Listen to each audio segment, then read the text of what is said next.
Olá! Hoje, em nosso país, foi comemorado o Dia dos Mortos, um feriado nacional, tradicional, onde se lembra dos entes queridos que perderam a vida. Agora, o que é interessante é que, de acordo com os dogmas da Igreja Católica, esse é um dia em que nós oramos pelos mortos, ou se ora pelos mortos. Agora, qual o sentido de orar pelos mortos? De acordo com a tradição e dogma, ora-se pelos mortos em virtude de um estágio que eles possam estar chamado purgatório. O purgatório é uma fase da alma. Ele já está predestinado à salvação, a viver no céu, mas está pagando algumas penitências pelos pecados que cometeram. E ao você orar pelos mortos, você está amenizando o sofrimento dele no purgatório. Esse dia é comemorado não só no Brasil, em outros países também. Agora, o que a Bíblia diz sobre isso? Existe um texto onde se fundamenta a questão desse estágio em que a alma está sendo purificada. Isso se encontra em 2 Timóteo, no capítulo 1, a partir do verso 16, que diz o seguinte: que o Senhor seja bondoso com a família de Onesíforo, um homem que havia morrido na época de Paulo aqui. Pois muitas vezes ele me animou e não teve vergonha de mim por eu estar na cadeia. Pelo contrário, logo que chegou a Roma, ele me procurou até me encontrar. Que o Senhor dê a ele a certeza de que naquele dia ele receberá a sua misericórdia. E você sabe melhor do que eu mesmo, do que quanto ele me ajudou em Éfeso. Quando ele diz aqui, que o Senhor dê a ele a certeza de que naquele dia ele receberá a sua misericórdia, dá a entender de que ele está em um lugar e que essa alma, tem a certeza que vai estar no céu. A base do purgatório é essa. E o dia de finados é quando nós oramos ou quando se ora pelos entes queridos. O que a Bíblia nos orienta sobre isso? Esta e muitas outras questões você acompanha agora, pois está no ar, Na Mira da Verdade.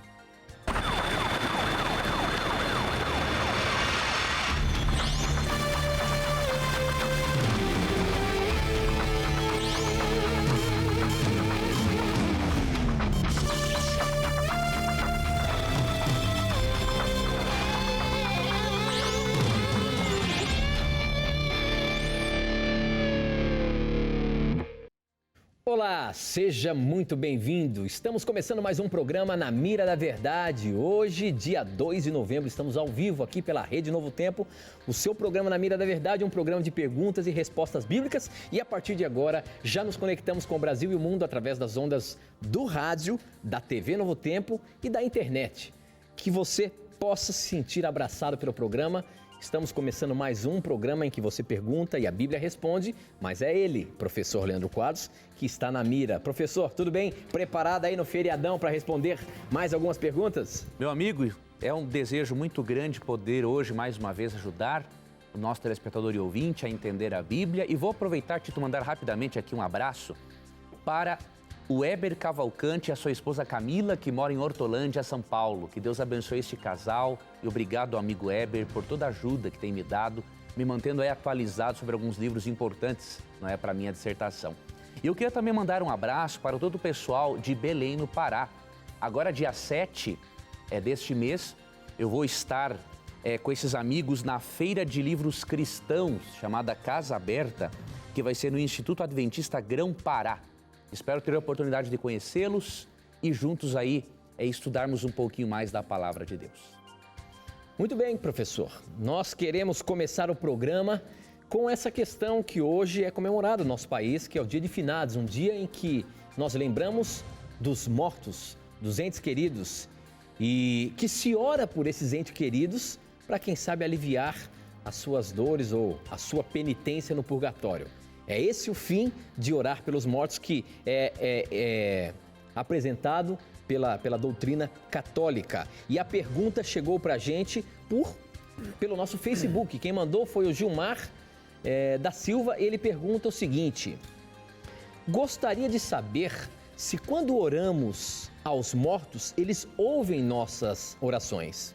Devemos acreditar que eles deixam de sofrer quando intercedemos por eles?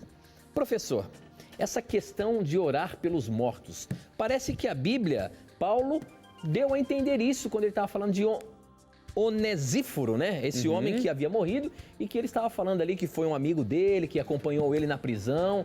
E ele diz que o Senhor dê a ele a certeza de que ele vai estar no céu. Ou seja, ele havia morrido, mas Paulo está orando e dizendo para que o Senhor dê a ele essa certeza da salvação. Então dá a entender, o dogma católico se baseia nesse texto, além de outros livros apócrifos, como 2 Macabeus 12 e um outro também. Agora, como que a gente pode apresentar na Bíblia essa questão, se devemos ou não orar pelos mortos, se ele ouve as nossas orações e se nós podemos amenizar o seu sofrimento? O primeiro texto que é importante nós considerarmos, Tito, em relação a este assunto, para ajudarmos nossos irmãos católicos, apostólicos romanos a compreenderem o tema à luz da Bíblia, o primeiro texto que podemos utilizar é Romanos 14, verso 12. Porque esse texto diz o seguinte: assim, pois, cada um de nós dará contas de si mesmo a Deus. Esse texto mostra primeiramente que o ser humano, que a salvação, o julgamento é individual. Nenhum de nós pode orar por alguém a fim de que se alguém tenha a sua pena diminuída, até mesmo porque, de acordo com 2 Coríntios 6, verso 2 e Hebreus 3, 13 a 15, é somente em vida que uma pessoa tem chance de ser salva. Depois da morte, o destino já está decidido. Por isso, a doutrina do purgatório, ela contradiz frontalmente esses dois aspectos da teologia. A doutrina do juízo individual, ou seja, cada um dá contas de si mesmo a Deus, e contradiz também a ideia bíblica de que a salvação ocorre apenas em vida. É por isso que você e eu precisamos aproveitar o momento em que estamos vivos para podermos dizer um sim ao plano de salvação estabelecido por Deus. Depois da morte não há como. E um terceiro aspecto, obviamente, que essa teologia do purgatório contradiz, é o ensino bíblico de que a morte é um estado de inconsciência até a segunda vinda de Cristo. Um dos textos que eu vou ler, existem obviamente muitos outros, eu vou ler 1 Coríntios capítulo 15, no versículo 23. Paulo diz o seguinte: a partir do verso 22, porque assim como em Adão todos morrem, assim também todos serão vivificados em Cristo. Cada um, porém, por sua própria ordem. Cristo, as primícias. Depois, os que são de Cristo, na sua vinda. Então, o texto é claro em dizer o seguinte, que assim como nós todos morremos por causa do pecado de Adão, todos viveremos por causa da justiça de Cristo. Cristo ressuscitou primeiro, é as primícias, ou seja, o mais importante daqueles que morreram. Já depois, os que são de Cristo são ressuscitados ou voltarão a ter a consciência na sua vinda. Então, por esses textos aqui, já percebemos que a doutrina do purgatório é totalmente antibíblica. Um outro detalhe importante, vamos considerar aqui o contexto da epístola de Paulo a Timóteo, onde ele fala, não é, de um cristão chamado Onesíforo. Os especialistas são, assim, divididos se ele estivesse ou não morto neste momento. É provável que sim, porque Paulo menciona aqui apenas a família dele. Faz menção a mandar lembranças à família de Onesíforo. Isso se repete no capítulo 4, verso 19. Agora, digamos que ele tivesse realmente já morto. Isso significa que Paulo estava desejando que, por ocasião da morte, Onesíforo achasse misericórdia diante de Deus? Obviamente não. Pelo seguinte, quando você analisa o contexto de 2 Timóteo 1, 16 a 18, você percebe que a expressão naquele dia não se refere a um estado intermediário chamado purgatório. Veja o que diz o verso 12 do mesmo capítulo. Veja como lendo a Bíblia no seu contexto as coisas ficam mais claras, né? Eis porque sofro estas coisas. Todavia não me envergonho, porque eu sei em quem depositei a minha fé. E estou certo de que ele tem poder para guardar o meu depósito, a recompensa de Paulo, até aquele dia. É óbvio que a expressão aquele dia não se refere a um lugar intermediário ou ao momento em que a pessoa está num lugar intermediário. Se refere ao dia da volta de Cristo. E este pensamento Paulo repete aqui no capítulo 4, verso 8. Desde já me está reservada a coroa da justiça que me dará o Senhor justo juiz naquele dia.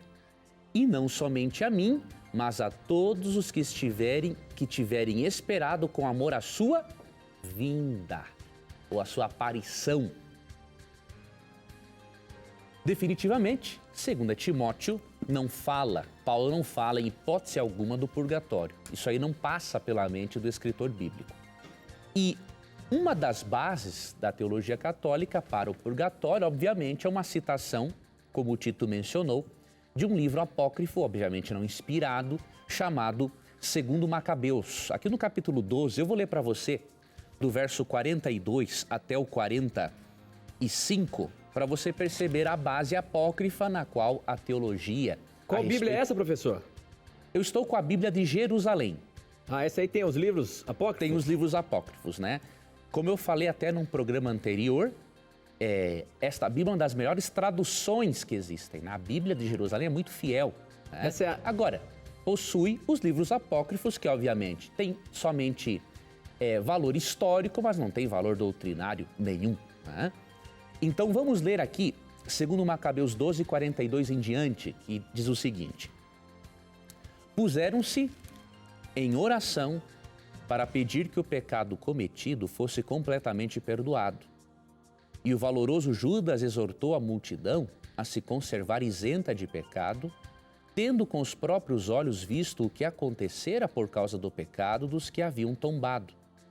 Depois, tendo organizado uma coleta, enviou a Jerusalém cerca de 2.000 dracmas de prata a fim de que se oferecesse um sacrifício pelo pecado. Veja, aqui já tem salvação pelas obras, né? Agiu assim absolutamente bem e nobremente, com o pensamento na ressurreição. De fato, se ele não esperasse que os que haviam sucumbido iriam ressuscitar, seria supérfluo e tolo rezar pelos mortos. Olha aqui o apoio, né? Mas se considerava que uma belíssima recompensa está reservada para os que adormecem na piedade. Então, era santo e piedoso o seu modo de pensar. Eis porque ele mandou oferecer esse sacrifício expiatório pelos que haviam morrido, a fim de que fossem absolvidos do seu pecado. Então, este trecho apócrifo é uma das principais bases da teologia católica. Agora, esse texto apócrifo não inspirado se encontra em harmonia com o restante das Escrituras? Obviamente não.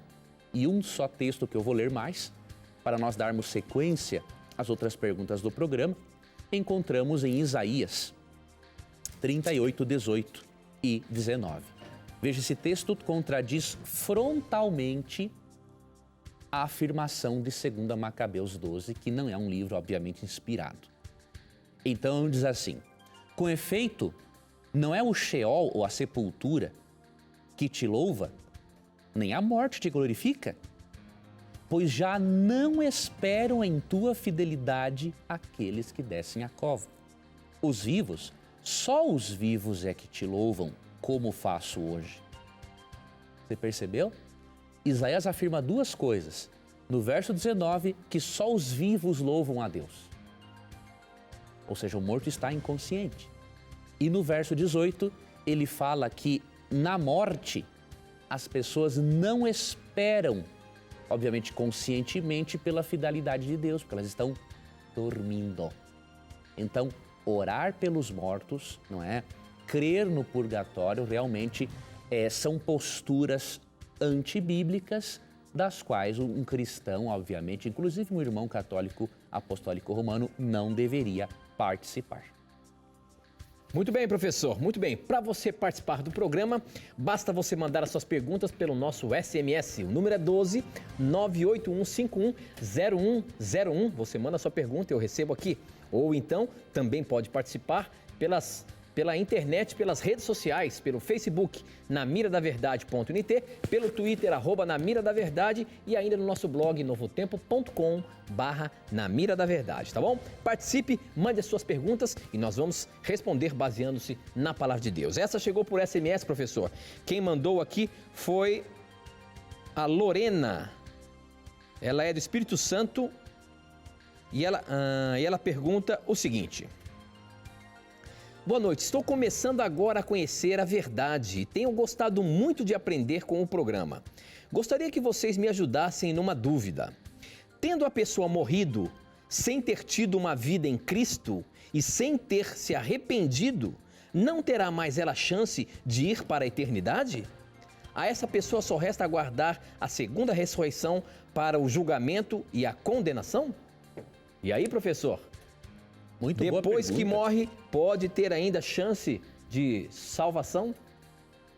Vou ler aqui dois textos para ela. Obrigado, minha amiga, por sua companhia aqui no programa.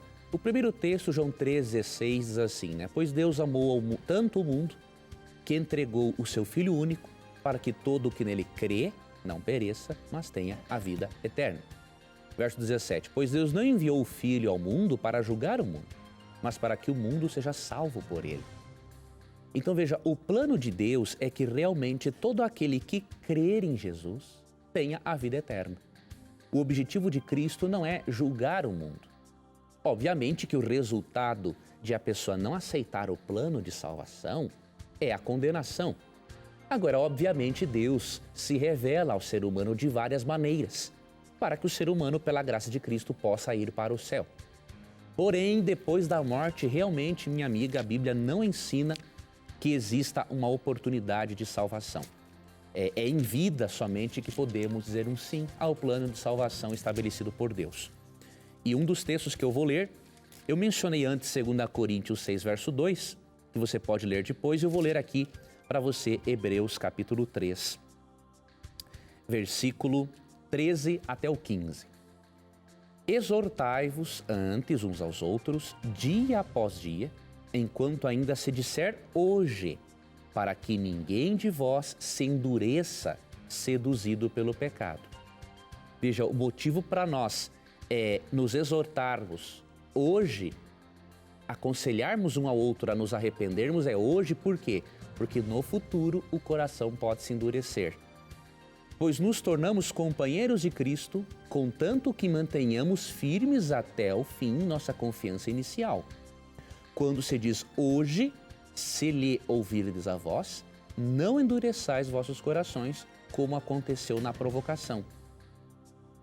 Então, realmente, o momento para dizer um sim para a salvação é em vida apenas. Depois da morte, se uma pessoa não aceitou o plano de salvação de Deus, infelizmente, ela só aguarda a ressurreição da condenação realmente. Ok, professor, muito bem. Próxima pergunta chegou pelo nosso Twitter. Quem mandou foi o Wagner e ele pergunta o seguinte: se os mortos não sabem de nada, logicamente a gente começou falando hoje sobre o dia de finados e aí as perguntas começam a chegar relacionadas a esse assunto, mas você pode perguntar o que você quiser, tá bom? Se os mortos não sabem de nada, seria errado pagar para um profissional cuidar do túmulo de um ente querido? Isso é muito comum, né, professor? No dia de finados, como tem muitas visitas no cemitério, as pessoas que mesmo que não acreditam nisso, tem o túmulo dos seus entes queridos lá e quer manter pelo menos bonito aquele lugar. Existe alguma condenação nisso, professor? Muito boa essa pergunta, Tito. Não existe, querido irmão e irmã, nenhuma condenação a respeito disso. Se você não tiver em mente que o seu ente querido esteja vendo ou sentindo alguma coisa, se você está manifestando o seu carinho, porque não é depois que um ente querido morre que não vamos mais manifestar o carinho, porque nós sentimos a saudade, né? Então, não se preocupe, vou lhe dar um exemplo. Abraão, né, quando escolheu um lugar para sepultar Sara, sua esposa, ele escolheu um lugar muito bonito, não é?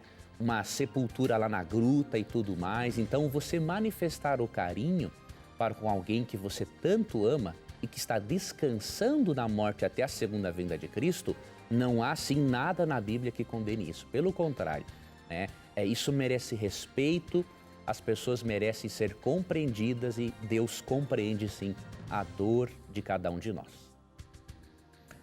Ok, professor, muito bem. A próxima pergunta aqui chegou também pelo nosso Facebook, muitas perguntas chegando pelo nosso SMS. Obrigado pela sua participação.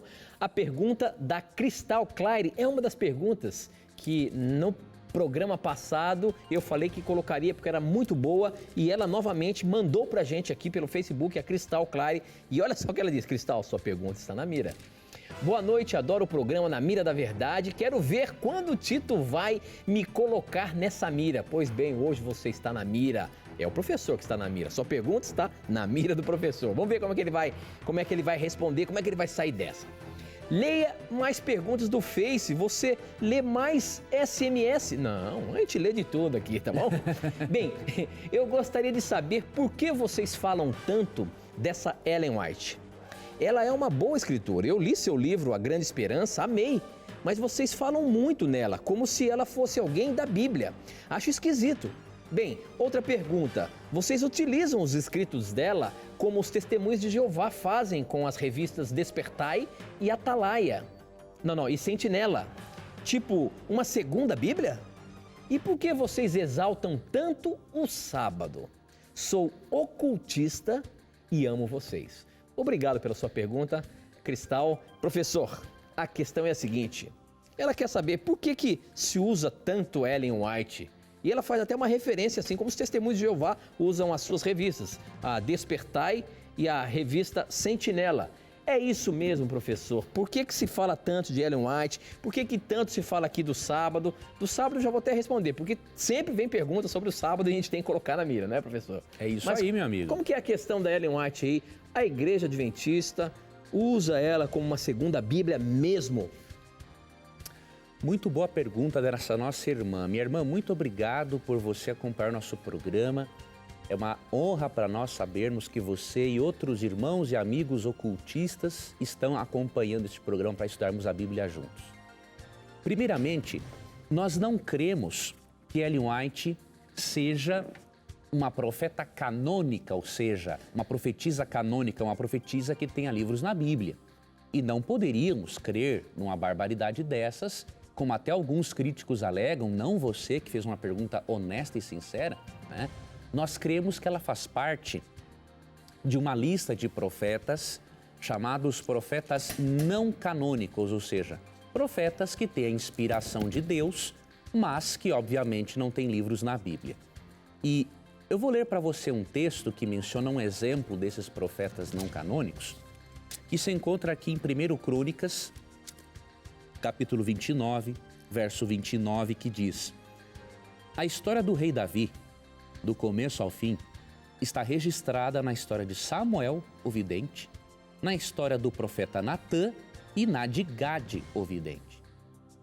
Veja, desses profetas mencionados aqui, somente Samuel tem livros na Bíblia. Já o profeta Natã e o profeta Gade não têm livros na Bíblia. Então nós cremos que Ellen White faz parte deste grupo de profetas, profetas não canônicos, ou seja, profetas inspirados por Deus e que não têm livros na Bíblia.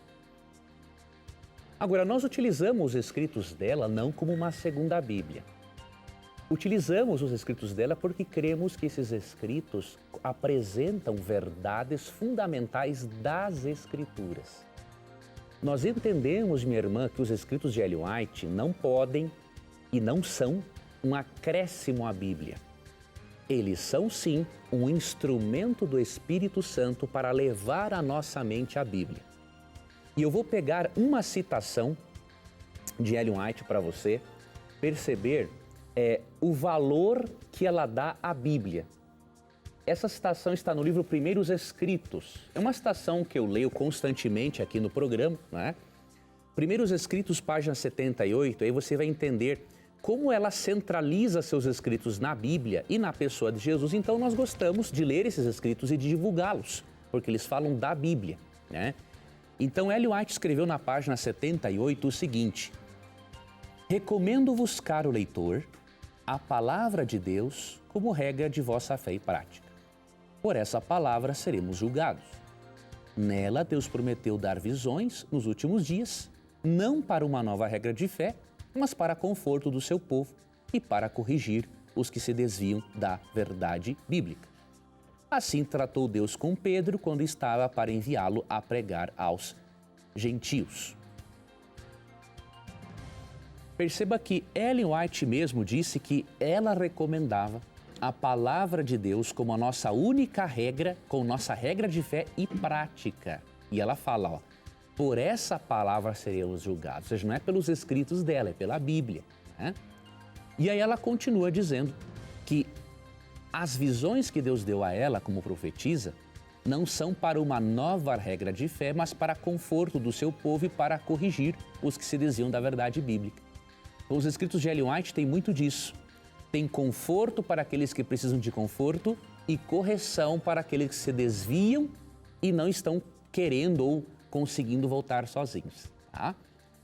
Outra questão sobre o sábado, como o Tito bem mencionou, como nós recebemos, irmã, muitas perguntas sobre o sábado, por sermos adventistas do sétimo dia e observarmos o sábado, então nós acabamos dando um pouco mais de ênfase em certos momentos a essa doutrina, mas a nossa compreensão do sábado é totalmente cristocêntrica e não legalista.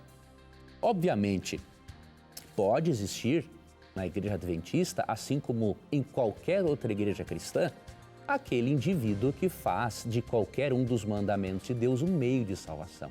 Pode existir um legalista? Pode, mas essa não é a postura oficial do adventismo. Nós cremos, na verdade, que a doutrina do sábado é um memorial de que somente a graça de Deus pode nos tornar pessoas melhores.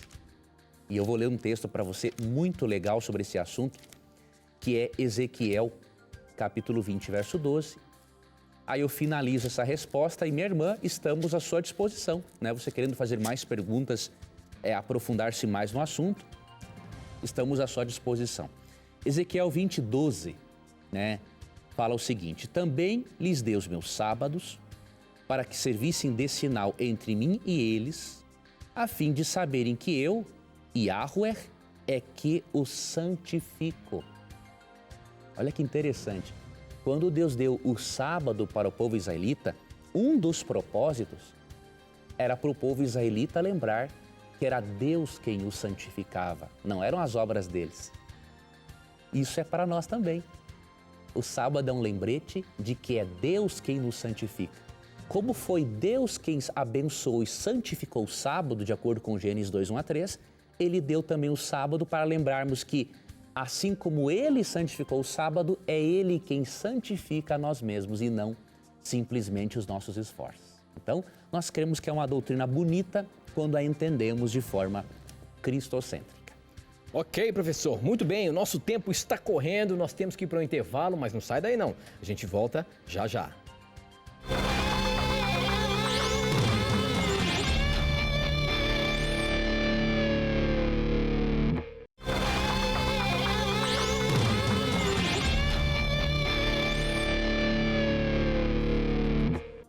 Já estamos de volta, agora são 9 horas e 35 minutos, estamos ao vivo aqui pela TV Novo Tempo e eu queria aproveitar e mandar um abraço especial aos nossos ouvintes da Rádio Novo Tempo que estão em conexão com a gente. O programa é transmitido instantaneamente também pela rádio, estamos ao vivo na rádio também, onde quer que você esteja aí ouvindo o seu rádio. Muito obrigado por você estar aí na Rádio Novo Tempo. Este é o programa Na Mira da Verdade e você também pode participar mandando suas perguntas para a gente. Por SMS, o número é 12 981510101 ou pelas redes sociais, pelo Facebook namiradaverdade.nt, pelo Twitter @Na Mira da Verdade e no nosso blog novotempo.com/Na Mira da Verdade. Essa pergunta agora, a próxima pergunta, chegou pelo SMS. A gente percebe como a mente dos nossos telespectadores. Vão longe, vão longe. Olha só, professor, a pergunta do... Deixa eu ver se tem o nome dele aqui. Do Cláudio Amaral. Ele é de Santana, no Amapá. Cláudio Amaral Santana. Ele é do Amapá e a pergunta dele é a seguinte. Jesus, por ser Deus e homem, vai precisar ou precisa se alimentar da árvore da vida, professor? Olha só como a mente fértil dos nossos telespectadores vão. Se ele é homem e se a gente vê na Bíblia que todos que estarão no céu para ter a vida eterna se alimentam da árvore da vida, será que Jesus, por ter se tornado homem, também tem que se alimentar da árvore da vida? Existe alguma forma de apresentar isso na Bíblia? Nós temos algo, não diretamente, Tito, mas temos um conceito sobre Cristo que vai ajudar o nosso internauta, que foi longe mesmo na sua filosofia, né? Ele mandou por SMS aí, o nosso tá antenado. Tá certo, meu amigo. Eu vou ler para você, meu querido internauta, Colossenses 1, verso 16 e também o 17. Diz assim: porque nele foram criadas todas as coisas, nos céus e na terra, as visíveis e as invisíveis, tronos, soberanias, principados, autoridades, tudo foi criado por ele e para ele. É antes de tudo e tudo nele subsiste.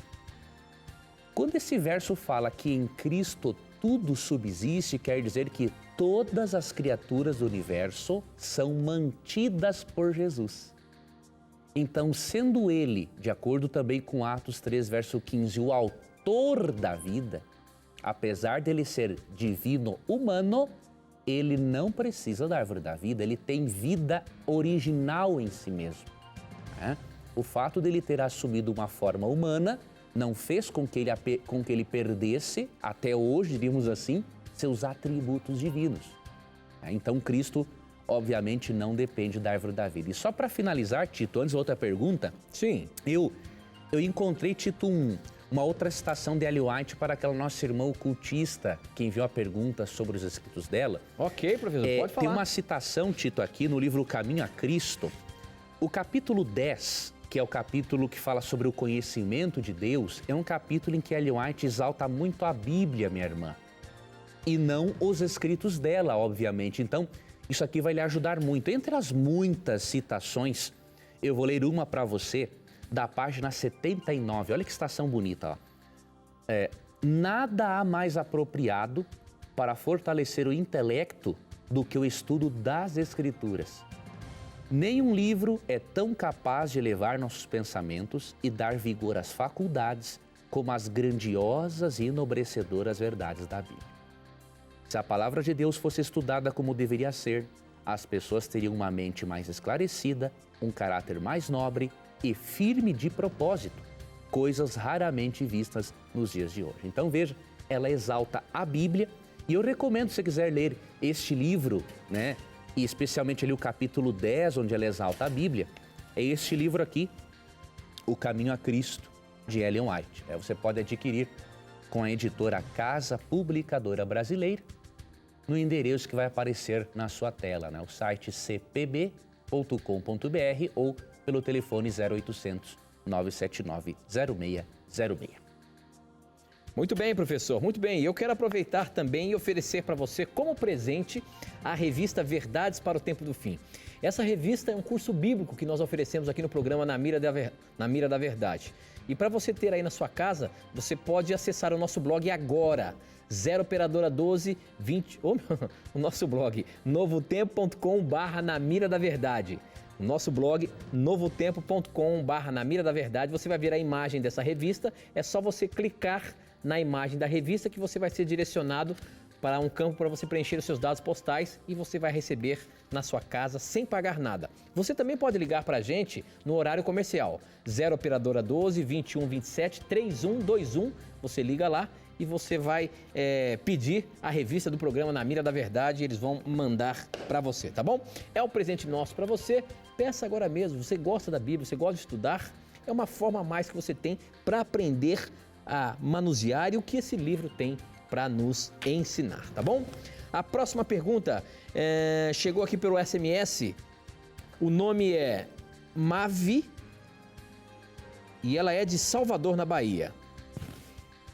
E ela pergunta o seguinte, professor: quando a traição é considerado pecado? Se eu estiver namorando uma pessoa ou noiva dessa pessoa e trair, eu estou pecando ou só apenas quando me caso? A traição, professor, é só depois do casamento ou mesmo no namoro, no noivado? Se uma das partes trair com outra pessoa, ela está pecando também. Como é que é? É também no namoro pelo seguinte, eu vou ler aqui um texto que se encontra aqui para nós, ó. Um texto que vai ajudar a esclarecer esta dúvida.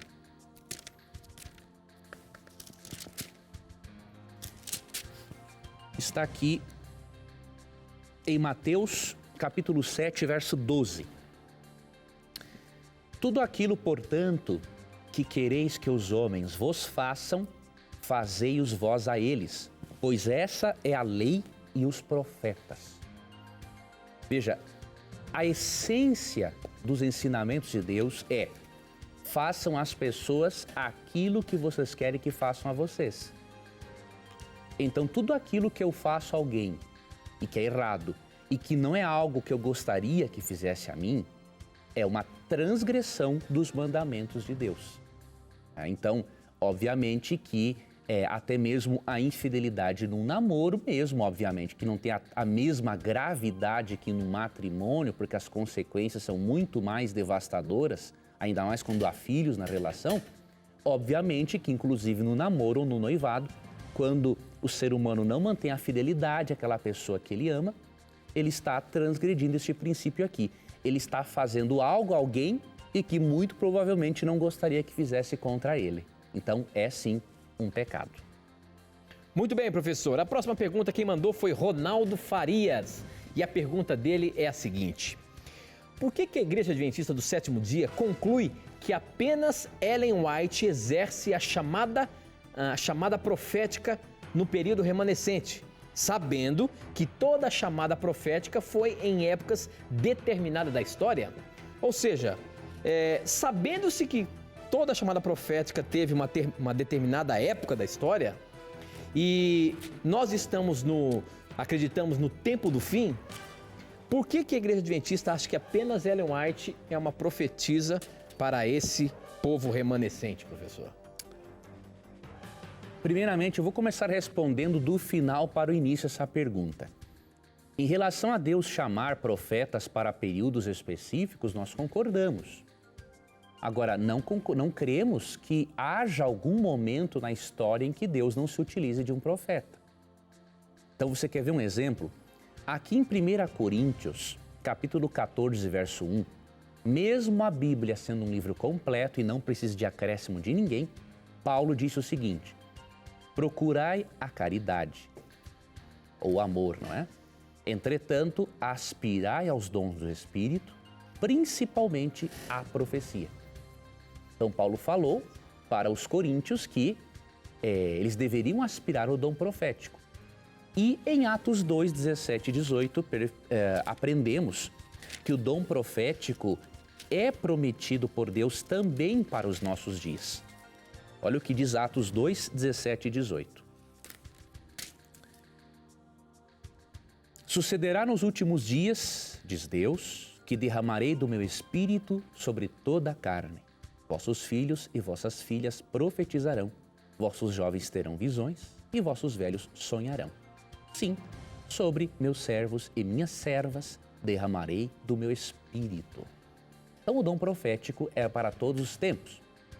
E não poderia ser diferente porque se nós teremos a presença de muitos falsos profetas, como profetizou Jesus em Mateus 24, 24, Deus tem que ter o verdadeiro profeta para se contrapor ao falso. Ao mesmo tempo, nós não cremos que Deus não possa dar o dom profético a outra pessoa, né? Nós, até o momento, as evidências de que nós temos é que um profeta, pelo menos no nosso movimento, que tenha um ministério profético tão abrangente como o de Ellen White, nós não percebemos ainda. Agora, nós não cremos que Deus não possa utilizar outras pessoas para ter o dom profético, né? Nós não cremos que Deus ia restringir o seu dom de profecia a simplesmente uma pessoa. Se Deus achar necessário, agora nós não podemos fazer o papel de Deus, não é? Mas se Deus achar necessário, ele vai suscitar um outro profeta no lugar de Ellen White. E se ele não achar necessário, ele não vai suscitar. Porque de acordo com 1 Coríntios 12, verso 11, quem escolhe um dom espiritual é o Espírito Santo. Então, isso é ele, em sua soberania, é quem decide. E nós não temos nada a dizer a respeito sobre esse assunto, né? Muito bem, agora aqui no Na Mira da Verdade você fica com o momento da mentira.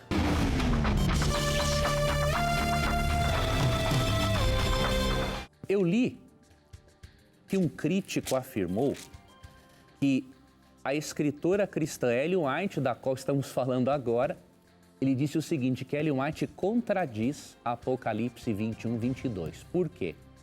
Porque no seu livro Vida e Ensinos, Ellen White fala que viu em uma visão o santuário celestial no céu. Agora, o crítico diz que ela contradiz Apocalipse 21, 22, porque esse texto supostamente diz que não há santuário no céu. O texto diz assim, nela não vi santuário, porque o seu santuário é o Senhor, o Deus Todo-Poderoso e o Cordeiro. Eu posso garantir a você que essa interpretação do crítico é uma baita mentira. E por que é uma baita mentira? Ellen White, quando teve uma visão do santuário celestial, ela teve uma visão, assim como, por exemplo, o apóstolo João teve em Apocalipse 11, 19. João viu o santuário celestial. Agora, o Apocalipse 21, verso 22, quando fala que na Cidade Santa João não viu mais o santuário, isso aqui é depois do milênio, não é? Isso aqui é depois que a obra de redenção é concluída. Isso aqui é depois que Jesus já aniquila os ímpios, depois que todos os casos estão decididos, ou seja, depois do milênio, não haverá necessidade de um santuário celestial com os seus serviços de intercessão e juízo, porque Cristo terá finalizado a sua obra. Então, dizer que Ellen White contradiz Apocalipse 21, sendo que ela fala do santuário atualmente e não do santuário perdendo as suas funções após o milênio, realmente ou é má intenção do crítico ou, infelizmente, ele sofre do chamado analfabetismo funcional. Lê e não entende aquilo que lê, né? Muito bem, como eu sempre falo aqui, a internet não tem fronteiras. A gente pode ter telespectadores ou tem telespectadores em qualquer parte do mundo. Aqui pelo Facebook, o Nuno Glodic, ele fala o seguinte: olá pessoal, olá professor Leandro Quadros, um abraço a todos os funcionários aí e a todos que assistem o programa. Sou Nuno, tenho 20 anos, sou adventista e estou em Portugal. Tenho uma questão profética aí, professor. Por favor, Tito, bota o professor na mira. Olha lá, professor, você está na mira agora. A pergunta dele é a seguinte: em Mateus 28, de 27 a 28, Jesus diz para irmos e pregar o evangelho a todos. E em Mateus 24, 14, Jesus diz que ao ser pregado o evangelho a todos, então virá o fim. Mas nem todos os lugares nós conseguimos ir ou podemos ir e falar às pessoas de Cristo. Será que a vinda dos refugiados à Europa tem algo a ver com essa profecia? Ou seja, uma vez que nos países onde esses refugiados moram, muitas vezes nem se conhece o nome Cristo, e eles agora estão vindo em grande quantidade para a Europa, para outros lugares do mundo, pode sim isso ser uma parte profética de que o evangelho será pregado a todo mundo, professor? Muito boa reflexão, Tito, do nosso jovem irmão. Realmente, meu irmão, Deus pode sim se utilizar dessa circunstância em que refugiados de países não cristãos estejam em países cristãos para eles conhecerem a verdade em Cristo. Pode, perfeitamente. Agora, o bom também do Evangelho, meu irmão, é o seguinte: aquelas pessoas a quem nós não conseguirmos alcançar por N circunstâncias, especialmente em países onde o evangelho é proibido, o Espírito Santo alcançará essas pessoas com o seu ministério pessoal. Então, em João 16:8, quando ele vier, convencerá o mundo do pecado, da justiça e do juízo. O Espírito Santo tem feito coisas que nós não podemos nem imaginar. Eu sei de vários casos, por exemplo, de irmãos muçulmanos em seus países em que nunca ouviram falar de Jesus, a quem o Espírito Santo tem se comunicado por meio de sonhos. E vários muçulmanos têm aceitado a Jesus como Salvador porque Jesus aparece para eles em sonhos. Então, não há limites para o trabalho do Espírito Santo. O nosso há limites. Agora, o ministério do Espírito realmente não possui limites. Muito bem, professor. Muito bem, a próxima pergunta por SMS. Deixa eu ver se tem o nome da pessoa aqui. O Claudir Garcia, do Rio Grande do Sul, ele pergunta: oi, eu sou da Igreja Batista e gostaria de saber se no tempo de hoje podemos escutar a voz de Deus. Amo o programa Na Mira da Verdade. Obrigado pelo carinho, meu irmão.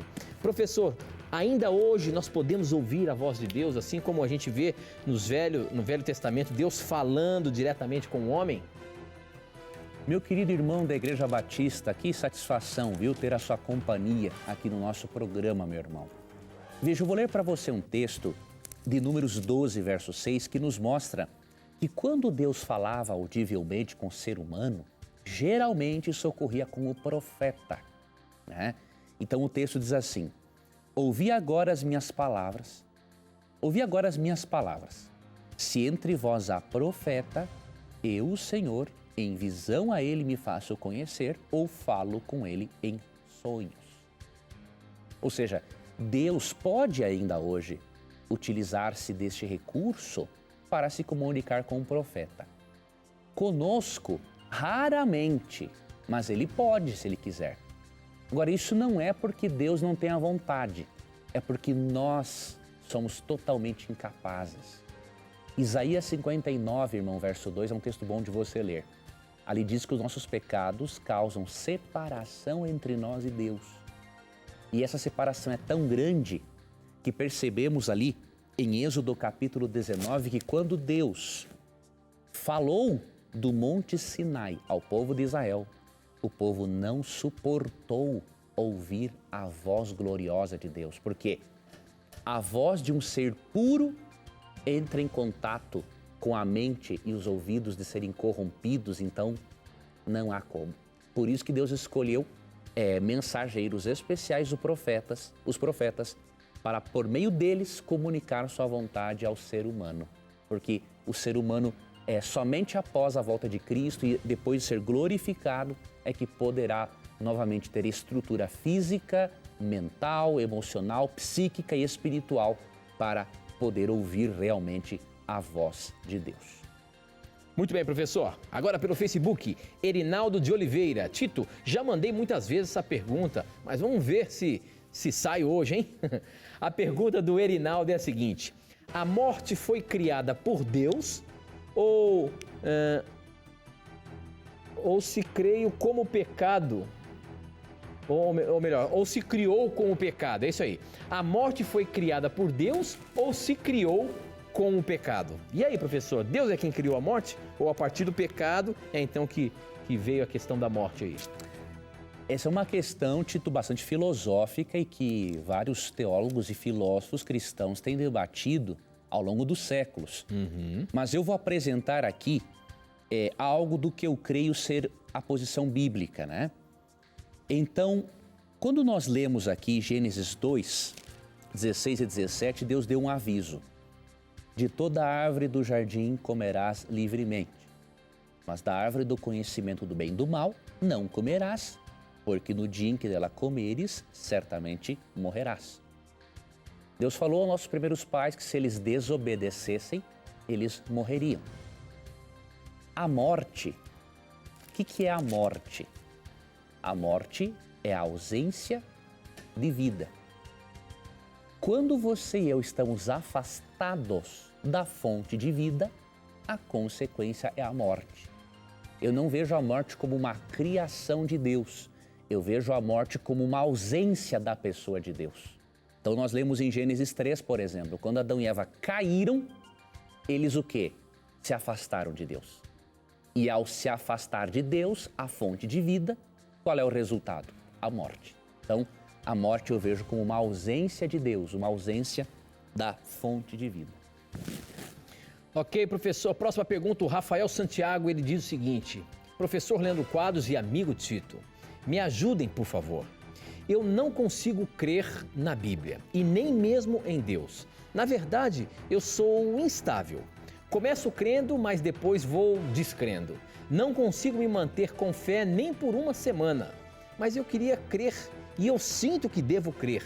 Ter mais confiança em Deus e em sua palavra. Mas às vezes chego a pensar que a Bíblia é inventada, falsa, cheia de alegorias mentirosas. Quando tento retomar, começo pensando que a história de Cristo é falsa, inventada. Tenho uma mente muito científica e fechada, e isso faz eu ser extremamente analítico nessas questões. Me perdoem, mas às vezes é o que penso. Sei que não é o espaço para desabafo, mas isso está me tomando, me tornando um mártir para mim, tornando-se um mártir para mim. Um verdadeiro tormento esse conflito interno. O que eu posso fazer, professor? Como posso ter? Sou de Santo Antônio do Descoberto, Goiás. Tem um minutinho, professor. Será que você consegue responder isso aí? Ou a gente deixa pro próximo? Isso aqui é o seguinte, Tito. Vamos fazer o seguinte, eu vou dar uma breve explanação para o nosso telespectador, mas eu quero essa pergunta novamente, Tito, para nós podermos dar aqui umas evidências a favor da Bíblia e ajudar esse nosso amigo. Pode ter certeza, professor, ok. Meu amigo, Deus está muito feliz com o seu desabafo, meu irmão. Deus gosta de trabalhar com gente sincera como você, né? O camarada que fica mascarando os seus problemas, é difícil Deus ajudar. Então, parabéns pela sua postura, pelo seu desabafo, tá? Deus trabalha com gente sincera. No próximo programa nós vamos te ajudar, inclusive vou te recomendar ótimas literaturas para ajudar você que tem uma mente mais analítica, tá bom? Então, olha aí, Rafael Santiago, você pode crer que a sua pergunta quarta-feira vai estar na mira da verdade, tá bom? Obrigado pela sua participação. Eu queria agradecer muito a você que participou mandando a sua pergunta. Eu sei que muitas vezes você já tem tentado aí há muito mandar as suas perguntas para a gente. É que chegam mais de 1000 perguntas por programa e talvez ela não é pescada ali, mas não desanime não. A gente vê ali no Facebook muita gente falando assim, eu não vou mandar mais pergunta, você não lê mais a minha pergunta? Não desanime, você por SMS, mandando as suas questões pelo Twitter, é uma forma que nós temos as mais diversas formas para poder pegar a sua pergunta. Não desanime não, continue acompanhando a programação, porque eu tenho certeza que você pode aprender ou quem sabe a sua pergunta seja pescada de uma outra pessoa. Não desanime, mas agradeço por você estar fazendo o programa Na Mira da Verdade acontecer. É como eu sempre digo, as suas dúvidas, os seus questionamentos é que fazem o programa acontecer. Obrigado pela sua audiência e pela sua participação. Professor, a gente se encontra na quarta-feira para mais questões aí. Okay? Tudo bem, meu amigo. Deus te guarde. Obrigado, amigo telespectador, ouvinte, internauta, por sua companhia.